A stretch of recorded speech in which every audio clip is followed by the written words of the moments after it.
اعوذ باللہ من الشیطان الرجیم بسم اللہ الرحمن الرحیم۔ قرآن مجید میں کل 114 صورتیں ہیں اور 114 صورتوں کے اندر سب سے سخت ترین عذاب یا جہنم کی سب سے سخت ترین ڈسکرپشن اگر کسی صورت میں دی گئی ہے تو وہ 104 نمبر صورت سورۃ الہمزہ ہے۔ جہنم کا عذاب سنتے ہی عام طور پہ ذہن میں یہ آ جاتا ہے کہ ہو سکتا ہے شرک کے اوپر ہو، بدکاری کے اوپر ہو، چوری کے اوپر ہو، سود کے اوپر ہو، لیکن حال یہ کہ اس صورت میں ایسی کسی چیز کا ذکر نہیں بلکہ ان دو باتوں کا ذکر ہے جو عام طور پر آج کل ہمارے معاشرے میں سویٹ ڈش کی طرح کی جاتی ہیں، اور وہ ہے ویل لکل ہمزۃ لمزہ، تباہی بربادی ہلاکت ہے ہر ہمز اور لمز کرنے والے کے لیے۔ ہمز اور لمز کے مفسرین کرام نے مختلف معنی لکھے ہیں۔ وہ لکھتے ہیں ہمز کے 4 معنی ہیں۔ نمبر 1، یہ کسی انسان کے پیٹ پیچھے اس کے عیب گنوانا، اس کی برائیاں گنوانا، وہ فلانا وہ کیا نالائق ہے، وہ کیا نکما ہے، وہ کیا سفارشی ہے، اس کو تو بات کرنے اور کپڑے پہننے کا ڈھنگ سنگ ہی نہیں آتا۔ دوسرا معنی لکھا ہے ہمز کا کہ لوگوں کا پردہ نہ رکھنا، لوگوں کا پردہ چاک کرنا، اگر کسی کا کوئی سیکرٹ کوئی راز آپ کو معلوم ہو جائے فوراً پبلکلی سب کو بتا دینا، او فلانے کی بات پتہ لگی ہے، اس کی منگنی ٹوٹ گئی ہے، اس کا تو چکر چل رہا ہے فلانے کے ساتھ، وہ تو ایگزام میں فیل ہو گیا ہے۔ اور نمبر 3 یہ کہ دوسروں کی عزت اور اس کی ساخت کو نقصان پہنچانا،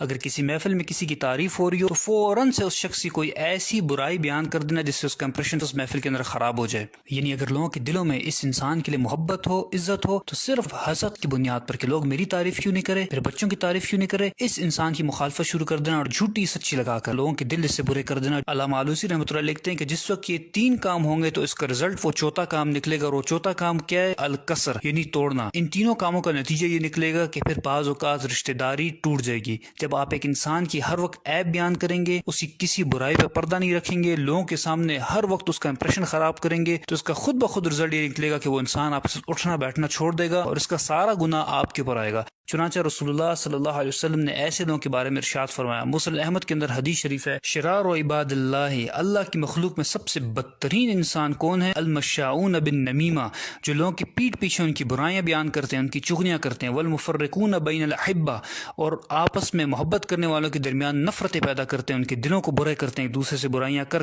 والباغون البراء اللعنت، اور بے گناہ اور معصوم لوگوں کو بدنام کرنے کی کوشش کرتے جن کا کوئی قصور نہیں ہوتا، فضول میں ان کی طرف اس قسم کی نسبتیں کرتے ہیں جو کام انہوں نے نہیں کیے ہوتے۔ اور ایک روایت میں تو یہاں تک آیا کہ یحشرہم اللہ فی وجوہ الکلاب، اللہ تعالیٰ ان کے چہروں کو کتے کی طرح بنا دے گا قیامت کے دن۔ اور دوسرا لفظ اس آیت میں ذکر ہوا ہے وہ ہے لمز۔ مفسرین کرام لکھتے ہیں کہ ہمز کا معنی تو 4 کام کسی کے پیٹ پیچھے کرنا، لیکن لمز کا معنی یہ ہے کہ کسی انسان کے روبرو اس کے سامنے 3 کام کرنا۔ نمبر 1 یہ کہ بات بات پر اس کو تانے دینا، تمہیں تو کچھ آتا ہی نہیں ہے، تم سے تو کوئی خیر کی توقع ہے ہی نہیں، کبھی کوئی کام تم نے ڈھنگ کا کیا ہے۔ نمبر 2 یہ کہ اس کو لوگوں کے سامنے ذلیل کرنا، اور نمبر 3 یہ کہ اس کا محفل میں مذاق اڑانا، منہ سے اشاروں سے اس پہ ٹانٹ کرنا، اس کی شکل صورت کا مذاق اڑانا، اس کے کپڑوں کا لباس کا مذاق اڑانا۔ رسول اللہ صلی اللہ علیہ وسلم نے اس قسم کے لوگوں کے بارے میں ارشاد فرمایا کہ مررت بقوم، معراج کے موقع پر مجھے ایک قوم دکھائی گئی، اسفار من نحاس، ان کے ناخن نوکیلے تانبے کے بنے ہوئے تھے، یخمشون وجوہہم وصدورہم، اور وہ اپنے ناخنوں سے اپنا منہ بھی کھرید رہے تھے اور اپنے سینے کو بھی نوچ رہے تھے۔ میں نے پوچھا کہ یہ کون لوگ ہیں جو اتنی تکلیف میں ہیں؟ مجھے بتایا گیا کہ یہ آپ کی قوم کے وہ لوگ ہیں جو لوگوں کے پیٹ پیچھے ان کے عیب بیان کرتے تھے، اور یقعون فی اعراضہم، اور یہ لوگوں کی عزت اور آبرو سے کھیلا کرتے تھے۔ اور جب ہماری فرینڈز اینڈ فیملی گیدرنگز ہوتی ہیں، اور واٹس ایپ، فیس بک، سوشل میڈیا پر جو فرینڈز اینڈ فیملی گروپس بنے ہوتے ہیں، وہاں پر دوسرے کا مذاق اڑایا جاتا ہے، ایک دوسرے کو ذلیل کیا جاتا ہے، اور ہم کیا کہتے ہیں؟ ہم تو شغل لگا رہے ہیں،